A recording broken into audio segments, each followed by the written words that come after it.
Salut tout le monde, j'espère que vous allez bien. Ici votre autre Jocelyn Legault pour le 10e épisode de Libre Penseur, le podcast culturel. Bon, il s'en est fait du chemin depuis le 1er octobre 2020, tout ça grâce à vous. Alors pour tout ça, merci. J'espère que vous avez passé une belle semaine. Pour ma part, ça a été des up and down. Il s'est passé pas mal d'affaires et je me dis que la vie suit son cours malgré tout, malgré le confinement, le couvre-feu, etc. Mais hey, on tient le coup, on ne lâche pas, on se divertit du mieux qu'on peut.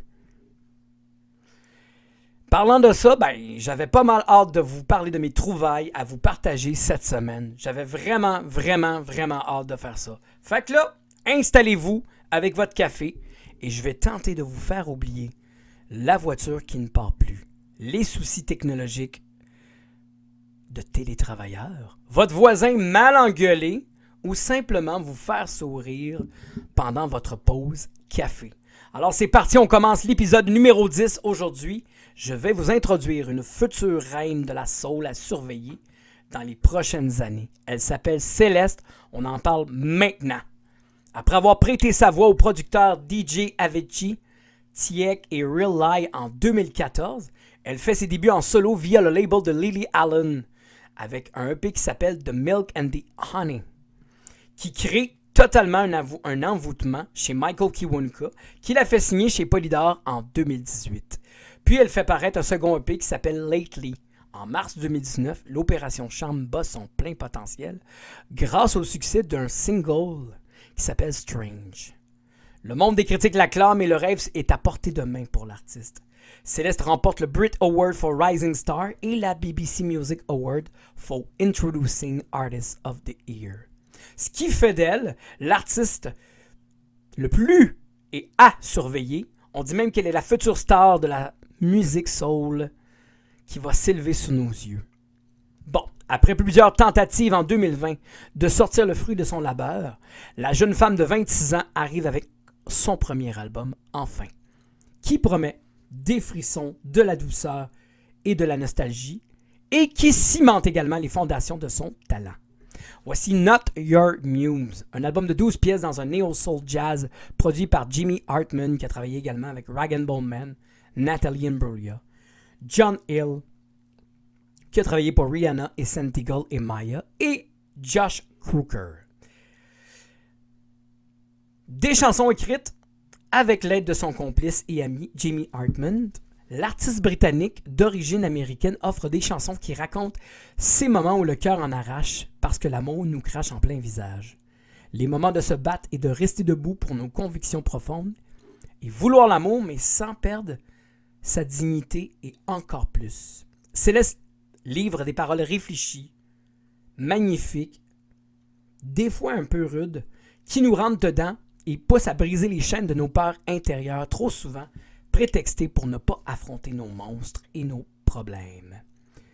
La jeune femme mord dans ses démons avec une assurance et une élégance incroyables. Sur des arrangements de ballades acoustiques jazzy avec des teintes de blues, gospel, soul qui regorgent d'orchestration rétro-sublime. Sur des cuivres qui brillent comme des diamants, Céleste, c'est une voix puissante, magnifique, voluptueuse qui rappelle des femmes audacieuses de ce style comme Adele, Amy Winehouse, Aretha Franklin, Billie Holiday, Lianne La Havas. Not Your Muse, c'est un album de néo-soul qui ne se soucie pas de la rançon de la gloire, comparativement à d'autres qui vendent leur âme au diable facilement pour un succès sans identité, et je ne dis pas aucun nom. Céleste se concentre plutôt sur le cœur et l'esprit d'une musique entre amertume et douceur qui reflète exactement là où la femme veut être. Avec ce talent-là, la petite étoile deviendra une grande artiste éblouissante et une muse convoitée. C'est idéal comme musée pour se blottir dans les bras de son amoureux ou son amoureuse ou regarder le ciel avec un sourire nostalgique. Mes chansons favorites sont Ideal Woman, Strange, Beloved, Stop the Flame, Love is Back, Some Goodbye Comes with Hellos et Not Your Muse. Et je donne 9 sur 10. Oui, 9 sur 10. Vous écoutez Libre Penseur, le podcast culturel, épisode numéro 10. Merci du fond de cœur, d'être là et de cocher présent à ce rendez-vous culturel, histoire de vous divertir. J'aimerais vous rappeler que tous les goûts sont dans la nature, hein, et que tout se discute dans le respect. Et que si vous avez envie de vous divertir davantage, ben, approche. Bon, ben tu peux aller sur la plateforme YouTube, voir les autres épisodes précédents, sont là à ta disposition et gratuitement. J'ai également la page Facebook qui est tout simplement intitulée Libre Penseur, le podcast culturel, pour savoir toutes les dernières nouveautés. On enchaîne maintenant avec le duo canadien qui risque de faire des flamèches, Black Pistol Fire.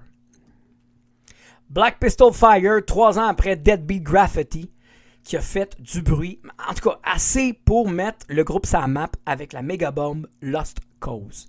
Ça, c'est un des morceaux les plus joués de la radio rock au Canada en 2018 avec 14 semaines consécutives au premier rang des palmarès canadiens. Black Pistol Fire, c'est un duo composé de Kevin McCown à la guitare au chant et Eric Owen à la batterie, un petit peu comme The White Stripe. Ils reviennent brasser la cage avec un 6e album déjà en carrière. Voici Look Alive. 11 pièces façonnées dans un rock polyvalent et explosif, On the Stroke, Black Keys, Ocean Alley et Arctic Monkey. Fait en équipe avec le producteur et ingénieur Jacob Skiba qui a travaillé pour Gary Clark Jr., Goff Mule et Warren Hayne, et le mixeur Vince Powell qui a travaillé pour The White Stripe, The Raconteur et Chris Stapleton. On prend une petite gorgée de café.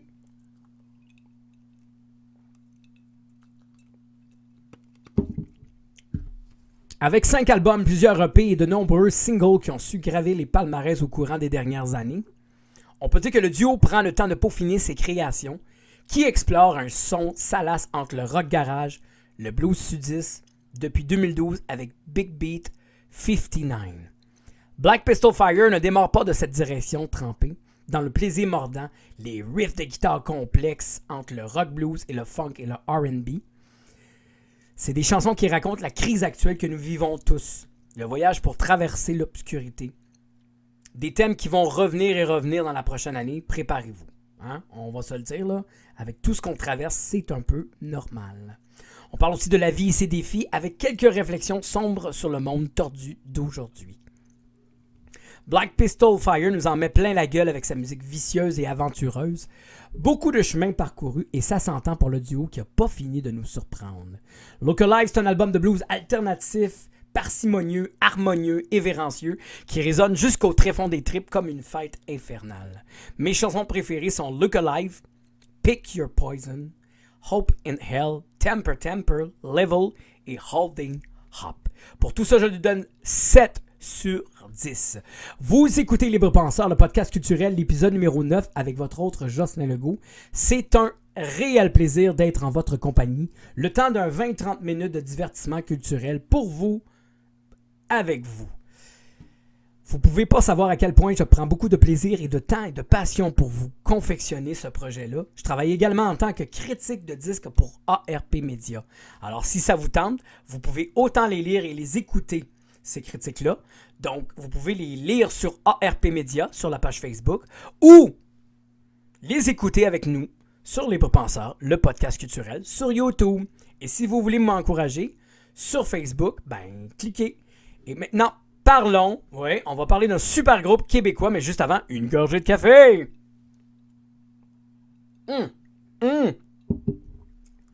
Parlons d'un super groupe québécois qui risque de faire beaucoup de réactions avec son rock garage vitaminé à l'énergie brute qui s'appelle, tenez-vous-le pour dit, Drogue. C'est quoi Drogue? C'est une alliance au nom du rock and roll qui est né entre amis. Et c'est un projet composé de musiciens hors pair comme Ludwig Wax, qui est comme une voix pour le chanteur... je vais m'en prendre. Ludwig Wax, qui a travaillé avec le Nombre Démolition. Fred Fortin à la base, qu'on reconnaît évidemment pour sa musique, pour Galaxy Gros Mené. Pierre Fortin à la batterie aux percussions pour Galaxy Gros Mené et les Dale Howard Chuck. Stéphane Papillon à la guitare électrique et au back vocal pour Papillon. Et Jean-Sébastien Chouinard à la guitare électrique pour les respectables Robert Charlebois, Gros Mené et Papillon. Bon, attention, voici son premier EP éponyme de Drogue. 5 pièces dans un mélange de stoner rock, salace, punk rock garage, explosif, cru comme un cocktail Molotov. Sur des guitares distorsionnées, torturantes, Les chansons de drogue sont provocatrices et revendicatrices. La pédale au plancher, on appuie sur les bobos du monde. Une grosse putain sociale baveuse critique du monde d'aujourd'hui. C'est efficace, ça frappe de plein fouet avec l'aide de Jean-Philippe Roy à l'écriture. Sur des chansons puissantes, décapantes, ténébreuses. Le timing est parfait pour nous balancer une musique combative, intuitive et pas à peu près. Drogue, c'est un mini-album de rock'n'roll, coup de poing effronté, buzzant et défouloir. Et croyez-moi, après l'écoute de ce fabuleux EP qui garoche tout sur son passage, la fête ne fait que commencer pour Drogue, je vous le dis. Ma chanson préférée est La même médecine, La loi et la gravité et L'aube ou le crépuscule. Ça, c'est mes chansons favorites. Et pour ça, je donne 9 sur 10. Vous écoutez Libre Penseur, le podcast culturel. Je vous rappelle que vous pouvez aller m'écouter en tout temps sur la plateforme YouTube et les autres épisodes s'y retrouvent. J'ai également façonné une playlist via la plateforme Spotify pour vous faire découvrir les artistes d'ici et d'ailleurs qui me bousculent par en dedans pour chacun des épisodes. Comme vous le savez, je le répète, mais souvent, c'est un travail de longue haleine, de passion. Donc, si vous voulez m'encourager, un simple clic, un like, un partage va mettre du beau soleil dans ma vie, tout comme le duo gaspésien Dans le Shed que je m'apprête de vous parler.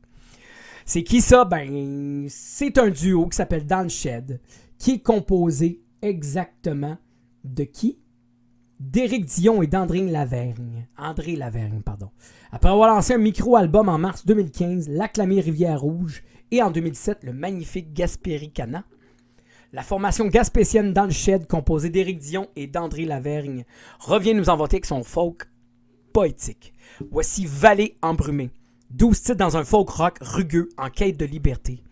Avec cet album-là, qui rend hommage à Bob Dylan et au concept de son album Bringing It All Back Home en 1965, et qui a été réalisé par Benoît Pinette.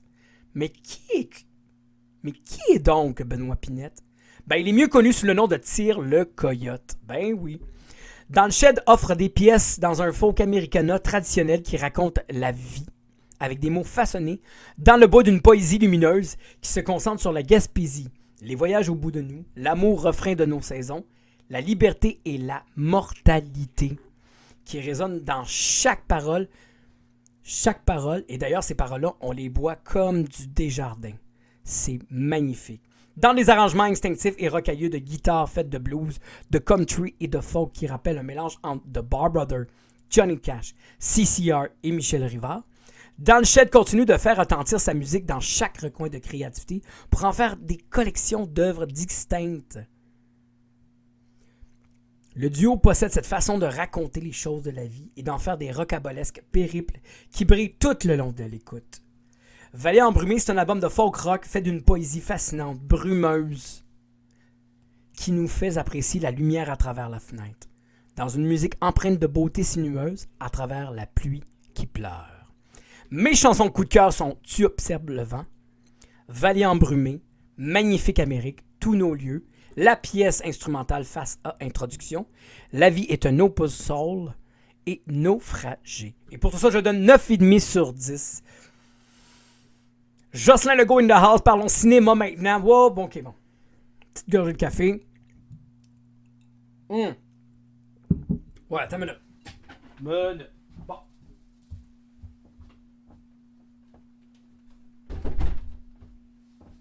J'ai fermé la porte, puis on va discuter. Bon, je sais qu'il y a beaucoup de gens qui ont fait le saut, qui ont frémi un petit peu, eu un petit frisson de dégoût quand j'ai dit cinéma, avec la crise actuelle qui se passe. C'est un peu normal, mais je savais pas comment entamer ça, fait que je voulais parler de cinéma, et je vais parler de cinéma. Je le sais, ça fait toujours drôle de dire ça, surtout ces temps-ci, mais c'est quand même ça. Je vais vous parler du film The Croods, A New Age, un film d'animation. Il y a eu un premier film, il y a à peu près 7 ans, je crois, qui était vraiment bon, mettant en vedette Nicolas Cage et Ryan Reynolds et plein d'autres beaux mondes, Catherine Keener et j'en passe. Ça parle d'une famille qui passe à travers bien des affaires. Alors, les Croods du Nouvel Ère, c'est le deuxième volet de la franchise et cette fois-ci, on raconte la première famille préhistorique qui est prête dans une autre aventure. Les Croods ont survécu à des bêtes accros, des catastrophes naturelles et même un jeune amour. Mais là, ils doivent maintenant faire face à leur plus grand défi. Non, pas la fin du monde, non, pas les météores, une autre famille à la recherche d'une nouvelle maison. Ouais. Les Croods découvrent un paradis clos créé par la famille sophistiquée meilleure. Accent sur le mieux, là. Meilleur. OK? Alors qu'ils tentent de coexister ensemble, puis ça fonctionne vraiment pas, les différences entre deux familles se transforment en une genre de querelle à part entière. Obstination, opinion, bâclé et tout, et j'en passe. Le rêve devient vite un cauchemar. Puis lorsqu'une nouvelle menace oblige les deux familles à se lancer dans une aventure épique, elles doivent tous apprendre à dealer ensemble, travailler ensemble. Sinon, ils vont mourir. Hein? C'est pas mêlant, ils vont mourir. Encore une fois, les Croods nous font rire aux larmes, nous touchent, nous divertissent dans un film d'animation rempli d'action, de drôlerie et surtout de situations loufoques. Et on s'attache encore une fois à la grand-maman, à tous ces personnages-là. C'est vraiment un très bon film. Moi, je le conseille fortement. Et il sort sur les réseaux sociaux, sur Internet, dès le 9 février et en Blu-ray, en 4K, en name it ce que vous voulez, en 3D, dès le 26 février en magasin. Les Croods, une nouvelle ère, c'est excellent et tu passes un très beau moment. On va parler maintenant de séries télé. J'ai découvert cette série-là par advertence, comme ça. Là, je me promenais, puis je cliquais. Et c'était sur Amazon Prime. C'est une série qui s'appelle Flack. Flack? J'ai bien de la misère à dire ça. Je vais leur dire. Une série qui s'appelle Flack, mettant en vedette Anna Paquin, qu'on a connue dans True Blood. C'est l'histoire de Robin, une dirigeante américaine de relations publiques, un RP, qui vit à Londres et doit trouver le meilleur parti des meilleures situations pour représenter ses artistes et sauver ces artistes malheureux et égoïstes. Bien qu'elle maîtrise vraiment incroyablement l'art du mensonge et de tout ça, sa vie personnelle échappe à tout contrôle. Entourée évidemment de personnages, de collègues assez colorés et explosifs. Puis en plus, Robin essaie de sortir de ses problèmes de drogue à travers son métier. Donc, cocaïne, tout ce que tu veux, alcool, t'en as en masse pour ton argent. C'est une histoire un peu trash, mais tellement efficace. Ça passe vite, c'est 6 épisodes, ça vaut vraiment, vraiment, vraiment la peine. Je vous le conseille fortement pour les amateurs un peu de Breaking Bad, mettons. Parce que Breaking Bad, c'est une série très trash. Flax en est une, et en version française, c'est Frime. Donc, c'est vraiment, vraiment bon. Je vous dis pas de divulgateur, mais tout ce que je peux dire, c'est que on prend son pied sur un moyen temps. Vous écoutez Libre Penseur, le podcast culturel. Je vous rappelle que merci d'être là. Et surtout, on est sur YouTube, on est sur Spotify avec des playlists, on est sur Facebook, on est partout ou presque. Et ça, c'est grâce à vous. J'aimerais ça vous jaser un petit peu, quelques minutes, juste avant de commencer ma dernière critique. J'aimerais ça vous parler du mandat de Libre Penseur, le podcast culturel. Comment est né Libre Penseur, le podcast culturel? C'est arrivé sur un coup de tête il y a quelques mois, lorsque la pandémie est venue briser nos reins. On avait envie de nouveaux projets, j'avais envie de nouveaux projets, j'avais envie de me divertir et de divertir des gens. Et je savais que moi, il y a tellement de podcasts sur les réseaux sociaux que je me disais comment je vais pouvoir offrir un produit à la hauteur de mon talent, de qualité, divertissant.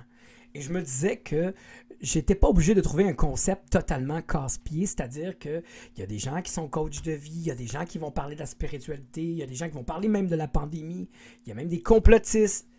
Moi, j'avais pas envie de vous enlourdir l'esprit avec ça. J'avais envie simplement de vous parler de ce qui me passionne, c'est-à-dire la musique, le cinéma, l'art à 190 000 à l'heure.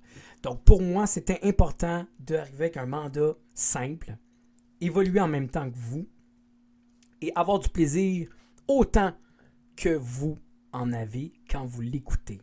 Pas trop long. Pour moi, c'était 1 demi-heure maximum que je ne voulais pas dépasser. Et c'était simple comme ça. Fait que pour tout ça, ben merci d'être là à Libre Penseur, le podcast culturel.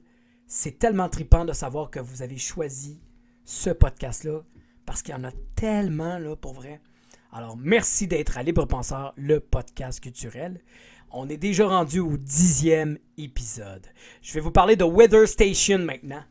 3 ans nous séparent de l'excellent album éponyme de la part de Weather Station, qui était son 4e album, si je ne me trompe pas. Depuis, beaucoup de choses ont changé. Il y a des nouveaux membres au sein du groupe canadien et un nouveau label qui vient du Mississippi qui s'appelle Fat Possum Records qui a signé The Weather Station. Ce qui donne l'occasion parfaite pour créer un nouvel album qui entame un nouveau chapitre pour l'auteure-compositrice torontoise Tamara Lindman et la bande. Voici Ignorance, 10 pièces dans un virage pop pulsatile, dans des paysages sonores qui explorent une musique qui focalise sur le beat. Peu importe le beat, là, disco, hip-hop, rock, jazz, funk, avec de la pop sensitive des années 80. Plutôt que des guitares acoustiques feutrées du passé, la bande crée un nouveau chapitre. C'est produit encore une fois par Tamara Lindman, la chanteuse du groupe, et le producteur montréalais Marcus Paquin, qui a travaillé également avec Arcade Fire et qui a coproduit et mixé le disque. Des chansons qui racontent une rupture amoureuse et la rupture du monde, la beauté désarmante de la nature, accepter sa vulnérabilité, la crise climatique, observer le monde et ses mensonges capitalistes. Même la voix change pour Lindman. The Weather Station grandit sous nos yeux au cours de la dernière décennie, passant de projets solo acoustiques intimistes à un super groupe complet. Lindman semble même prendre de la profondeur dans son vocal, tout comme ses mots qui détonnent dans une poésie percutante et émotive. Sur des arrangements dorénavant faits de 2 batteurs, un saxophoniste, des synthétiseurs, des cordes, des flûtes, de la basse et des guitares électriques, avec des cordes signées du grand prolifique, génial Owen Pallett, qui crée des moments grandioses lors de l'écoute de cet album, majestueux, brillant, puissant. Ignorance, c'est un album de pop audacieux qui élargit les horizons entre le Bruce Springsteen, The War on Drugs et Talk Talk.